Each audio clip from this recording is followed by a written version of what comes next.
Hey, 501, week number 5. How are you? Yes, as am I. So, have you done this yet this year? I'm sure at some point you've done remote learning in some capacity. Did you record a video only to learn that you didn't hit the record button or that the app you were using crashed or something? I'm a big fan of the one take, where no matter what, even if I get interrupted, somebody comes in the door, which I guess is an example of getting interrupted, just continue recording using it no matter what. But the video I made you, this video, recorded for 11 seconds, and then QuickTime Player just stopped recording. I'm using Mac OS, and it just didn't record. So I'm going to re-record this. So I'm going to feel a little bit silly repeating it. It was a good video too. We'll see if we can't just take this up a notch. But for you, this is the only video you get to watch. But if you've been in the situation before, yeah, I gotcha. So this week, week 5, talking about community leadership. You have some reading, working on Sir Ken Robinson, week number 5. So chapter number 5. Try and make that easy for you. Google Maps. In the Brumbaugh text, you have 2 different 2-page kind of suggestions, articles, chapters, dare I say, about using Google Maps. If you've not jumped into My Maps in Google, strongly encourage you to do so. I've used it from everything from, if I can put on my tech director hat, should I go get? Yeah, hang on. My ridiculous hat for carpool when it's 85 degrees and I'm on the blacktop for 45 minutes. I have my tech director, I can't do this, hat on, laying out where all our fiber optic cable goes, drawing really complex paths so that future tech directors, so our head of school, our CFO can know where our fiber is. Using maps for that, you can share it just like you can anything in Google Drive, because it actually technically lives in Google Drive. To like when Snapchat was huge, figuring out like the square footage of our campus and how much it would cost to be able to buy a Snapchat filter for an alum event. Google Maps is good stuff. If you've not played with My Maps, take a look at those 2 teeny tiny chapters and then just jump into Maps. It's good stuff. The deeper you go into it, the more you'll realize there's just so much potential across nearly any age and any content area. Strongly recommend. The general theme this week for some of your videos and your discussion board is looking at Common Core. So there's a short little video for you. Let's Chat Core, which is a cheesy title.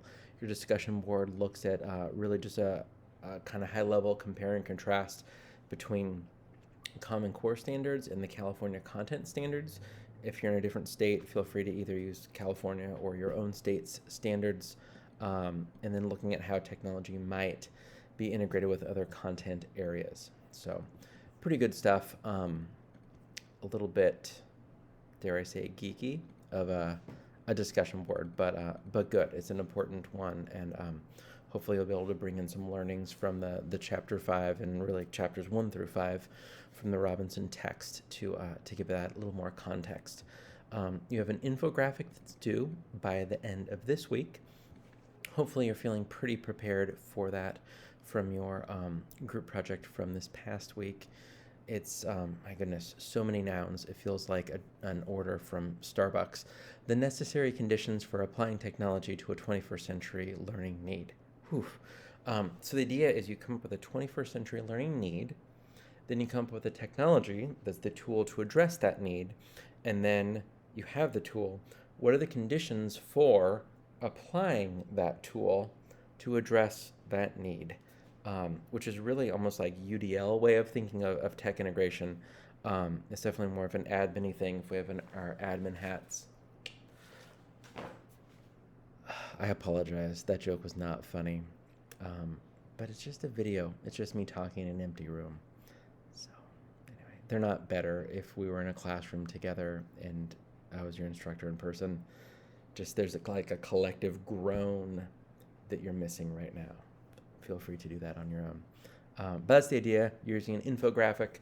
At the bottom of the Google Doc that explains the assignment, there's the rubric, and then just above that, there are a handful of tools that are recommended for creating an infographic.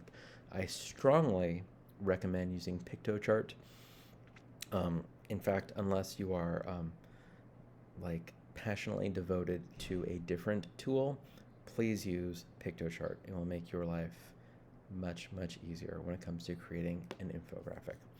You do have one more collaborative exercise that is with a group that is determined for you. If you're watching this on a Sunday, groups will be posted Monday. If you're watching this on a Monday, the groups are already there. So you are going to create a collaborative lesson or unit addressing a common core. See how we connected that? Standard involving technology in like a purposeful like technological integration. It's typically one person's grade level. At this point, most of you are probably on some sort of summer break, so it doesn't have to be a lesson that you're going to actually integrate. It could be something that none of you are teaching right now, but typically one person's like, hey, I teach third grade, can we do a third grade one?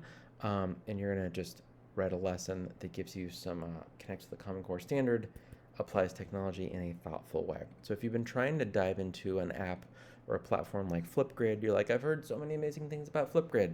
And at this point, you should have heard amazing things about Flipgrid, but you haven't jumped into it.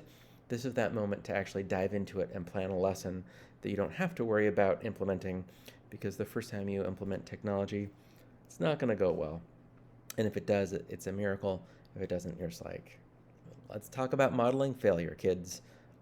Which, by the way, quick tangent, is probably the most important lesson you can teach your students.